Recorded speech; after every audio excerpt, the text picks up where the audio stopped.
আসসালামু আলাইকুম ওয়া রাহমাতুল্লাহ। আজকের বিষয় হলো নবী সাল্লাল্লাহু আলাইহি ওয়াসাল্লামের ঘরে একটা ফোঁটা ছিল। সেই ফোঁটা দিয়ে একজন লোক ভিতরের দিকে তাকাচ্ছিল। নবী সাল্লাল্লাহু আলাইহি ওয়াসাল্লাম সুযোগ খুঁজছিলেন তার চোখে আঘাত করার জন্য।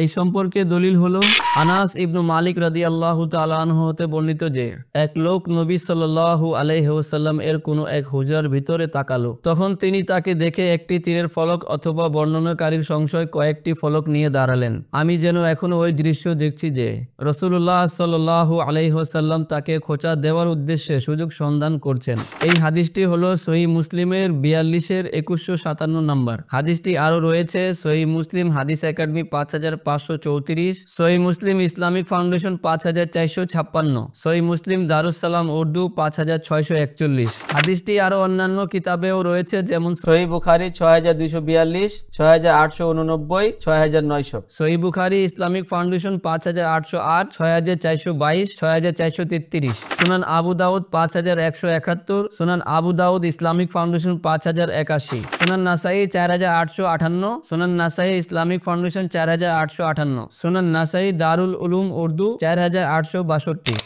আজকে আমরা সম্পূর্ণ করলাম কারো বাড়িতে কেউ ডাকতে গেলে সেই দরজার সোজাসুজি দাঁড়াবে না, ডাইনে অথবা বামে সরে দাঁড়াবে।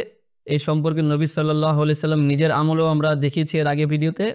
এবং যদি কেউ ঘরে উকি মারতো তাহলে নবী সাল্লাল্লাহু আলাইহি সাল্লাম বলেছেন যে তার চোখ ফোঁটা করে দিলে কোনো সমস্যা নাই, গুনাহ নাই।